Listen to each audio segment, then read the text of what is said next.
구약성경 다니엘서 1장 4절에서 9절입니다.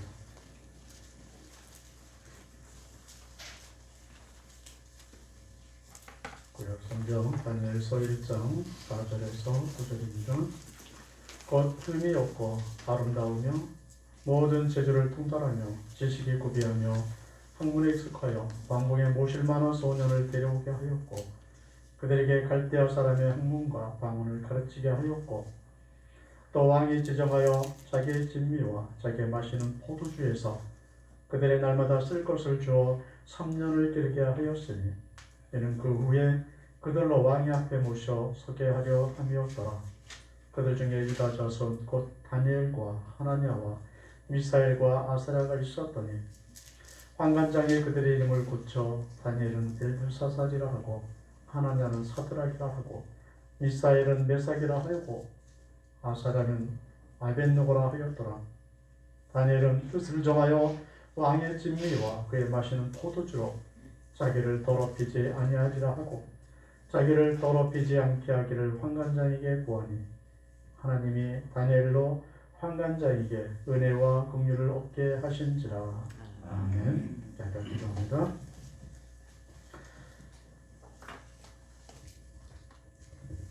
하나님이 우리와 함께 계시고 우리 중에 역사하심을 인해 감사합니다. 오늘도 우리가 빛의 안에 은혜 받을 수 있도록 하나님의 말씀을 우리의 귀에 들리게 하시고 우리의 마음밭에 뿌려져서 30배, 60배, 100배의 결실을 하는 말씀이 되게 주옵소서. 이 시간도 우리 모두가 하나님의 은혜 아래 거하길 원하오니 성령 충만케 주옵소서. 감사하며 예수님의 이름으로 기도합니다. 아멘.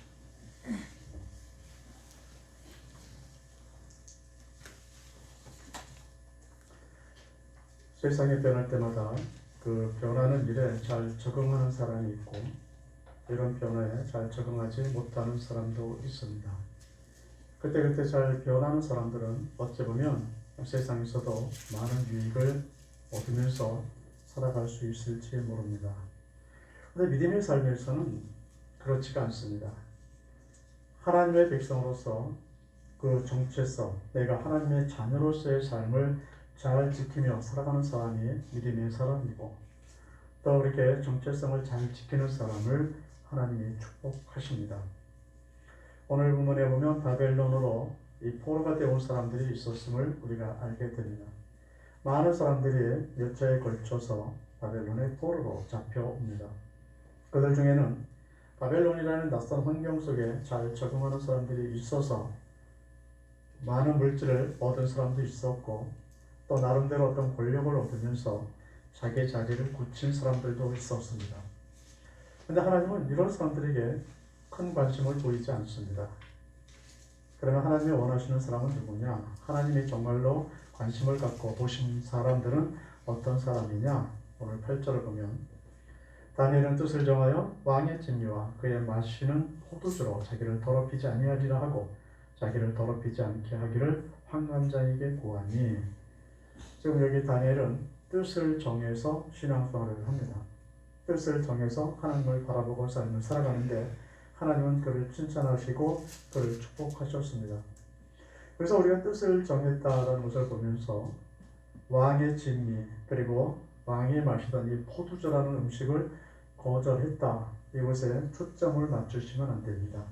뜻을 정했다는 것은 이런 음식만 거절했다. 그래서 음식을 안 먹기로 했다. 여기에 초점이 있는 것이 아니라 진짜 핵심은 어디 있느냐 하면 정체성의 문제입니다. 바벨론이라는 이 세상 속의 삶을 살아감에도 불구하고 하나님의 자녀로서 살아가려고 하는 이런 자세 또 그런 결단 이것이 다니엘에게 있었습니다. 7절을 보면 환관장에 그들의 이름을 붙여 다니엘을 벨드사살로 하고 하나냐는 사드락이라 하고 미사엘을 메삭이라 하고 아사랴를 아벳노고라 하였더라. 지금 다니엘과 그 친구들 속에 그 이름 속에는 하나님의 메시지가 거기 들어 있었습니다.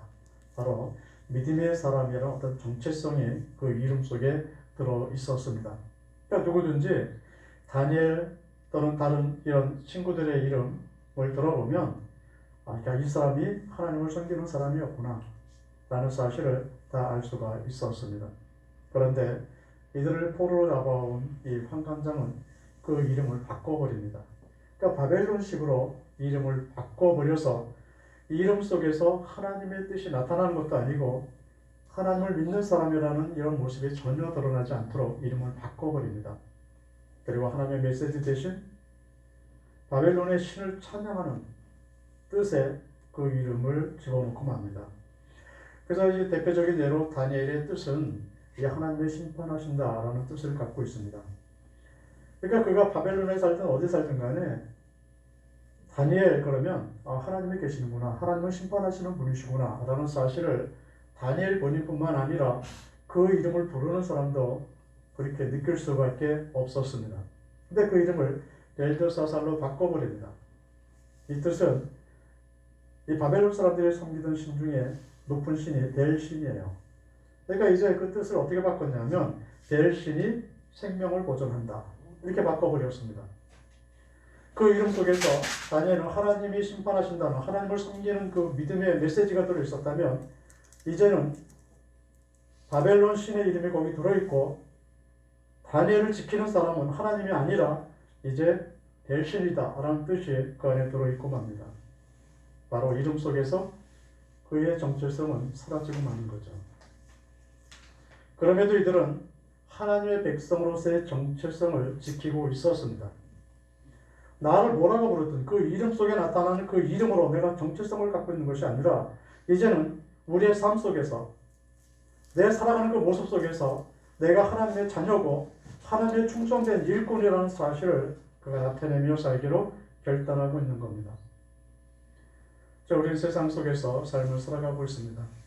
바벨론 같은 이런 삶 속에서, 이런 세상 속에서 우리의 삶들을 살아갑니다. 이 세상 속에서 우리의 모습이 하나님의 자녀의 모습입니까? 내가 하나님의 자녀처럼 그렇게 삶을 살아가고 있습니까? 형식적인 믿음이 아니라 진짜 하나님이 인정하시는 믿음으로 세상에서 내가 발견되고 있는지 생각해 봐야 합니다. 바벨론 같은 세상 속에서 우리가 어떻게 살아야 하나님의 자녀로 살 수 있는지, 하나님의 자녀라는 이 정체성을 내가 잃어버리지 않고 세상에 것을 나타내며 어떻게 살아갈 수 있는지 오늘 본문에서 우리에게 이것을 가르쳐주고 있습니다. 내가 정체성을 잃어버린다면, 내가 하나님의 자녀라는 사실을 잃어버린다면 하나님께 영광 돌리는 삶은 될 수 없습니다. 다니엘은 어떻게 하나님의 자녀로서의 이 정체성을 지키며 살았느냐? 바로 두 가지를 지키며 살았는데, 하나는 하나님의 말씀, 또 하나는 하나님께 드리는 예배. 이 두 가지 사실을 통해서 하나님의 자녀로서의 모습을 바벨론 속에서도 드러냈습니다.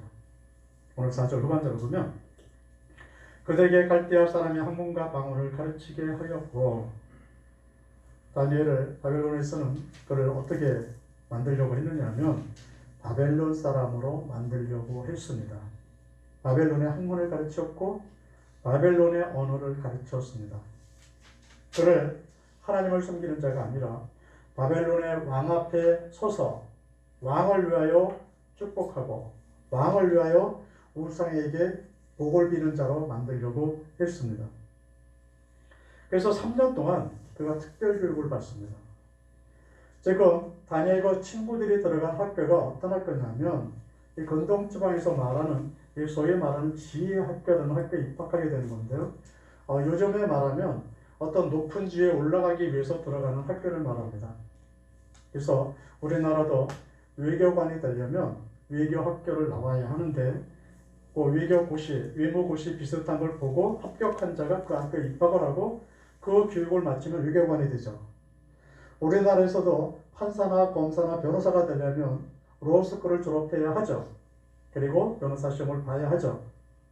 그러니까 이런 특별 학교가 있었는데 지금 이 다니엘이 다녔던 이 학교는 모든 비용을 국가에서 제공을 합니다. 그러니까 왕이 먹고 마시고 하는 모든 생활비를 다 제공하면서 24시간 계속해서 훈련을 받는 곳이에요. 그리고 3년이라는 세월이 흘러서 다 무사하게 졸업을 하면 높은 지위가 보장되어 있는 아주 특별한 학교입니다. 이 학교에서 3년 동안 그가 훈련을 받습니다. 바벨론에서 그가 살아남기 위해서 그의 학문을 배우고 점치는 것을 배우고 그리고 우상에게 복을 비는 방법을 배우고 왕을 보호하는 방법을 거기서 배웠어요. 그런데 이 바벨론에서 다니엘은 그가 배운 대로 살아가지 않습니다. 3년 동안 특별 훈련을 받은 그대로 그가 삶을 살지 않아요. 그것은 무엇을 붙들고 살아가느냐 하면 하나님의 말씀을 붙들고 살아갑니다. 이것이 바로 하나님의 자녀로서의 정체성을 지키는 겁니다. 하나님의 자녀들은 세상에 주는 진미와 세상에 주는 포도주로 살아가는 사람이 아니라 하나님의 입에서 나오는 모든 말씀으로 말미암아 살아가는 사람이 되어져야 합니다. 하나님의 말씀을 붙든다는 것이 도대체 뭐냐? 다니엘의 삶 속에서는 이 두 가지의 패턴을 보여줍니다. 하나는 하나님이 주시는 말씀만 그가 의지하고 살아갑니다. 다니엘서 2장 28절에 보면 오직 은밀한 것을 나타내실 자는 하늘에 계신 하나님이시라. 어느 날 바벨론 왕이 꿈을 꾸고 나서 이제 신하들에게 묻습니다. 내가 꿈을 꿨는데 그 꿈이 무엇이며 그 해석을 어떻게 되느냐 라고 물어요. 그런데 그 꿈을 해석해 주는 사람이 없었습니다. 그때 다니엘이 바로 다니엘서 2장 28절에 그렇게 얘기합니다. 하늘에 계신 하나님이 해석하실 수 있습니다.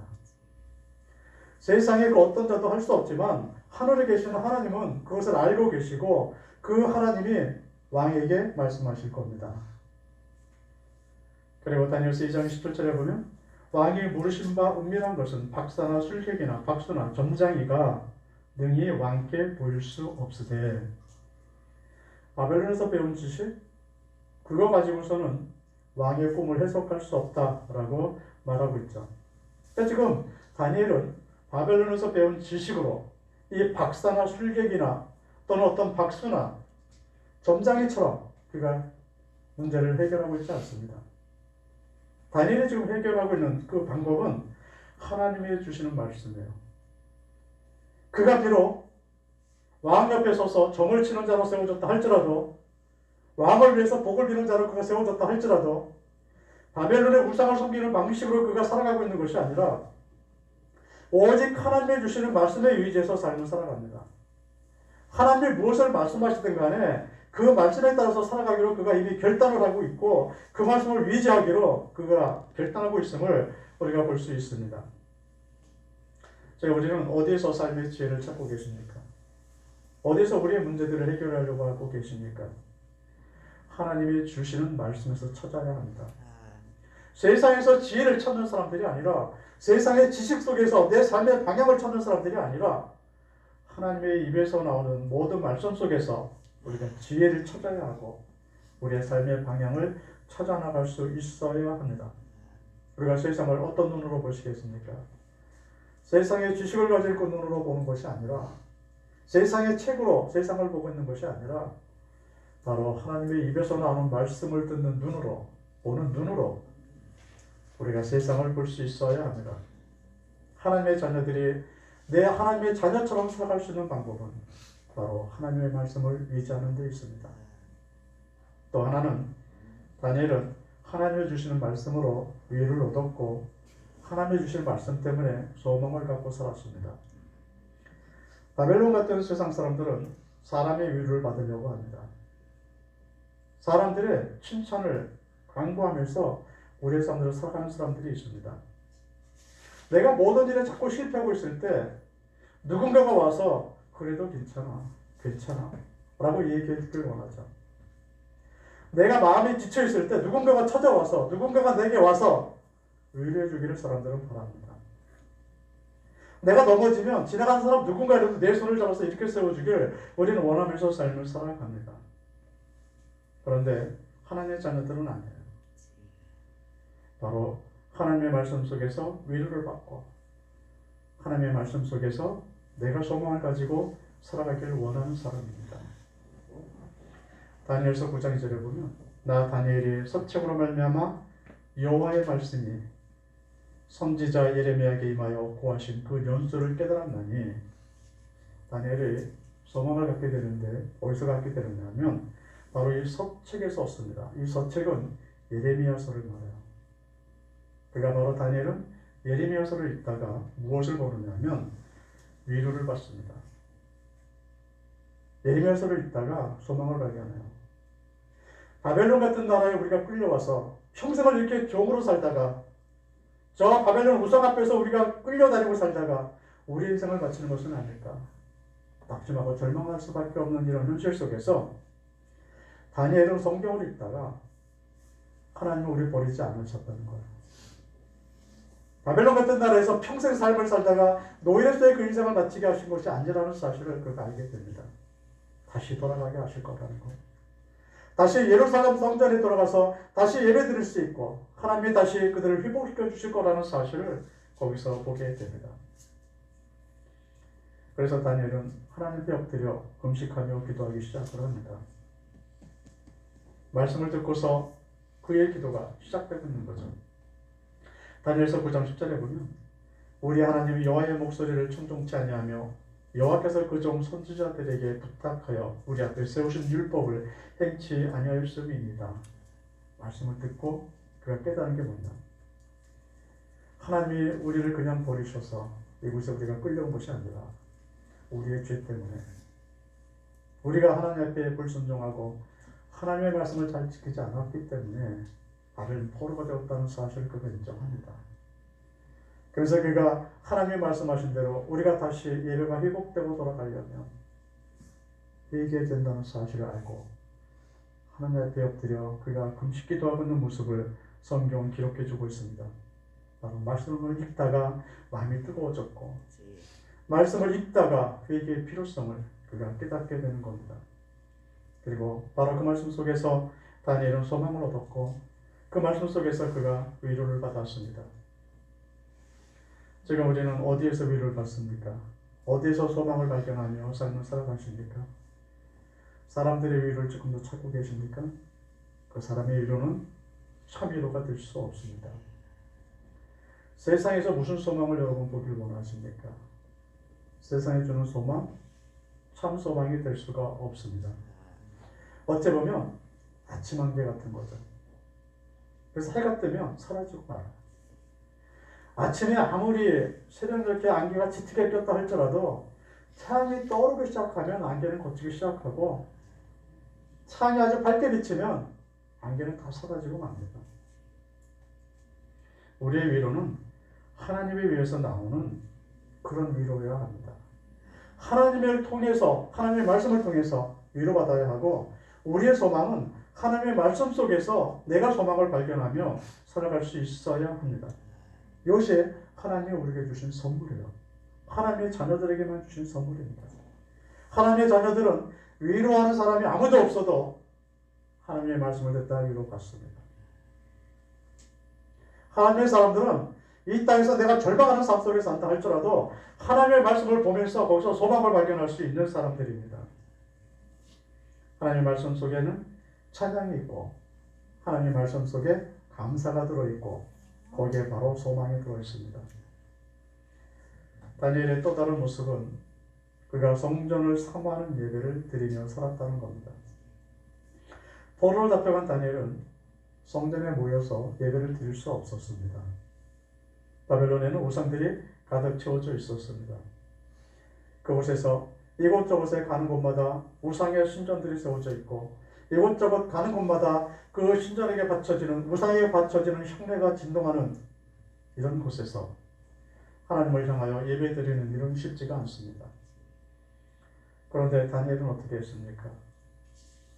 다니엘서 6장 10절에 보면 다니엘이 이 조서에 어인이 찍힌 것을 알고도 자기 집에 돌아가서는 그 방에 예루살렘으로 향하여 열린 창에서 전에 행하던 대로 하루 3번씩 무릎을 꿇고 기도하며 그 하나님께 감사하였더라. 이렇게 기록되어져 있습니다. 바벨론에 끌려왔던 다니엘은 늘 하나님 앞에 이렇게 예배를 드렸습니다. 예루살렘으로 향하여 열린 창에서 그가 기도를 했고 예루살렘으로 향하여 열린 창에서 그가 감사를 드렸습니다. 이것이 단지 기도하는 모습만은 아닙니다. 기도하고 찬양이 같이 어우러져 있는 예배를 드리고 있었던 겁니다. 바로 다니엘은 예루살렘을 향해서 열린 창을 바라보면서 하나님 앞에 기도하고 찬양하며 그의 삶을 살아가고 있었습니다. 그럼 왜 예루살렘으로 열린 창을 향해서만 예배를 드렸겠습니까? 바로 다니엘은 성전을 바라보고 있었습니다. 하나님이 회복해 주실 그 성전, 그 예루살렘을 향해서 그 마음을 모아서 하나님 앞에 예배드리고 하나님을 찬양하고 있다는 사실을 우리에게 보여주고 있습니다. 우리가 하나님의 자녀라면 우리의 마음속에는 늘 교회가 들어있어야 합니다. 교회에서 드리는 예배를 늘 사모하면서 살아갈 수 있어야 합니다. 다니엘의 마음속에 예루살렘 성전이 들어있었듯이 그 성전 예배의 회복을 바라보고 그 예배의 간절함을 갖고 그가 하나님 앞에 엎드려 있었듯이 우리의 삶 속에서도 교회에 대한 예배에 대한 간절함이 있어야 합니다. 하나님의 사람이라면 포기할 수 없는 게 있습니다. 바로 예배예요. 예배가 하나님 사람과 세상 사람들을 구별하고 있기 때문입니다. 세상 사람들은 예배를 드리지 않습니다. 그들이 우상에게 뭔가 하는 것은 우리의 예배와 달라요. 하나님의 백성들이 드리는 예배와 세상 사람들이 드리는 그 어떤 모든 행동과는 다 구별되어져 있습니다.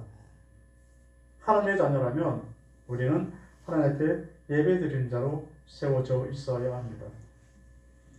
지금 우리는 거짓 예배가 아니라 참 예배를 드려야 합니다. 사람을 바라보고 드리는 예배가 아니라 정말 하나님을 바라보고 드리는 예배가 되어져야 합니다. 우리가 교회에 왜 모였습니까? 사람을 보려고 모인 거 아니잖아요. 우리가 교회에 와서 누굴 바라보고 지금 앉아 계십니까? 여기 계시는 하나님 아니에요? 우리가 예배 드리면서 우리 이 자리에 함께 계시는 그 하나님, 이 자리에 좌정에 계신 그 하나님을 바라보면서 우리가 하나님 앞에 예배를 드리는 것이 아니겠습니까? 사람을 보려고 모이는 예배가 아니라 살아계신 하나님을 만나기 위해서 우리는 모여야 하고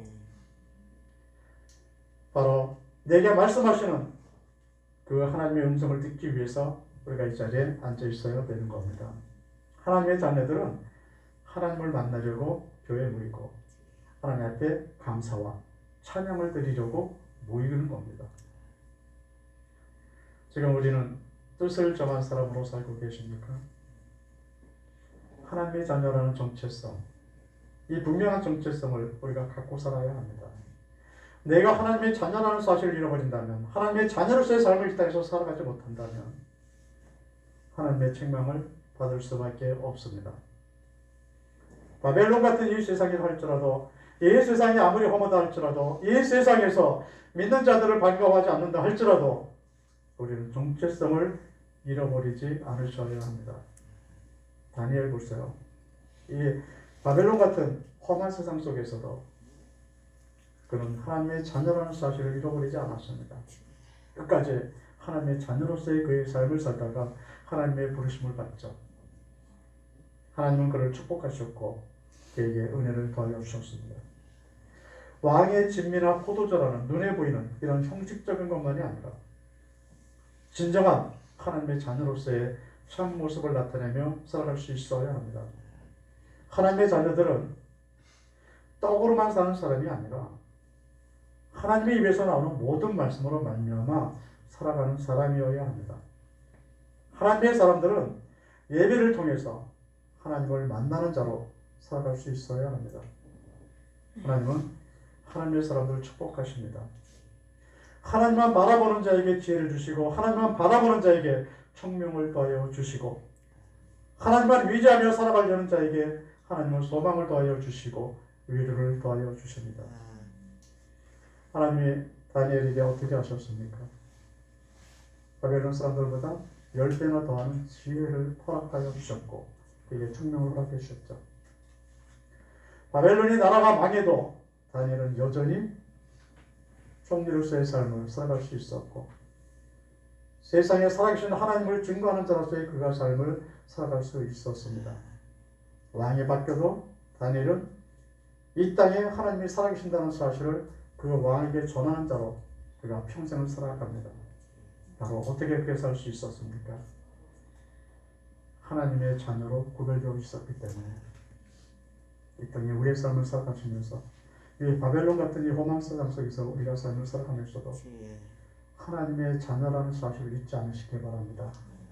그래서 하나님께 영광 돌리는 삶이 늘 되시기를 예수님의 이름으로 축원드립니다.